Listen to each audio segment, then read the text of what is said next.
से कहानी इंटरेस्टिंग होती है। यहीं पर हाइपरवाइजर बाईपास की असली चालाकी सामने आती है। सवाल ये है कि ये इस हार्डवेयर लॉक को तोड़ता कैसे है। तो देखिए, जो ट्रेडिशनल क्रैक्स होते हैं और ये जो हाइपरवाइजर बाईपास है, इनमें जमीन आसमान का फर्क है। पुराने क्रैक्स क्या करते थे, वो गेम की मेन फाइलों को ही बदल देते थे, जिस वजह से वो आसानी से पकड़े भी जाते थे। लेकिन हाइपरवाइजर बाईपास गेम की फाइलों को हाथ तक नहीं लगाता। तो फिर ये धोखा काम कैसे करता है, चलिए समझते हैं। स्टेप 1, ये बाईपास टूल आपके विंडोज के स्टार्ट होने से भी पहले लोड हो जाता है। स्टेप 2, जैसे ही गेम शुरू होता है और डेनोवो हार्डवेयर चेक करने की कोशिश करता है, हाइपरवाइजर उसे बीच में ही इंटरसेप्ट कर लेता है, मतलब रोक लेता है। स्टेप 3, और यहीं पर असली खेल होता है। हाइपरवाइजर असली हार्डवेयर की जानकारी को छुपा देता है और उसकी जगह नकली जानकारी पेश करता है। कौन सी जानकारी? वही हमारी ओरिजिनल कालू बौना 69 वाली चाबी। और फाइनल स्टेप, डेनोवो बेचारा धोखे में आ जाता है। उसे लगता है कि वो तो असली लाइसेंस वाले कंप्यूटर पर ही चल रहा है और बस गेम बिना किसी दिक्कत के स्टार्ट हो जाता है। हाँ, सुनने में ये सब बड़ा क्लेवर लगता है ना।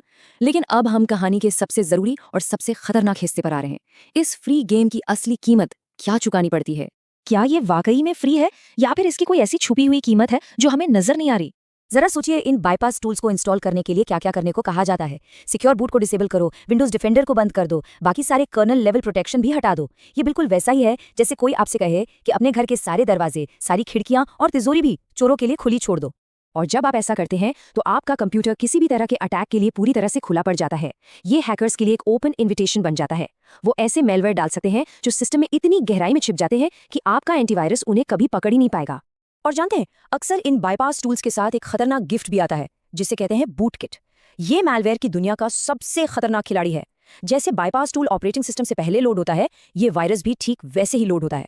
इसका सीधा मतलब ये है कि इसके पास भी आपके पूरे सिस्टम का पूरा कंट्रोल होता है, बिल्कुल हाइपरवाइजर की तरह।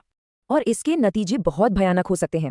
सोचिए, एक हैकर आपके passwords, banking details, credit card की जानकारी सब कुछ चुरा सकता है। वो आपकी हर एक की स्ट्रोक पर नजर रख सकता है। उसे आपके कंप्यूटर का 24/7 फुल एक्सेस मिल जाता है। और सबसे डरावनी बात, ये बूट किट इतना जिद्दी होता है कि अगर आप अपना पूरा ऑपरेटिंग सिस्टम भी फॉर्मेट करके दोबारा इंस्टॉल कर लें, तब भी ये नहीं जाता। तो बात सिर्फ एक गेम को क्रैक करने की नहीं है। ये डेवलपर्स और हैकर्स के बीच चल रही एक कभी ना खत्म होने वाली रेस है। एक टॉम एंड जेरी, एक चूहे बिल्ली का खेल। ये खेल ऐसे ही चलता है। हैकर्स कोई नया तरीका ढूंढते हैं, जैसे हार्डवेयर आईडी को स्पूफ करना, तो डेवलपर्स उसका तोड़ निकालने के लिए और भी गहरी हार्डवेयर जांच जैसी तकनीकें ले आते हैं। लेकिन सच तो ये है कि हाइपरवाइजर लेवल के बाईपास के खिलाफ अभी तक कोई भी 100% फुल प्रूफ सोल्यूशन मौजूद नहीं है। तो कुल मिलाकर बात यह है कि हाइपरवाइजर टेक्नोलॉजी अपने आप में एक बहुत पावरफुल और काम की चीज है। लेकिन जब इसका गलत इस्तेमाल, मतलब गेमिंग पायरेसी के लिए किया जाता है, तो यही टेक्नोलॉजी एक बहुत बहुत बड़ा सिक्योरिटी रिस्क बन जाती है।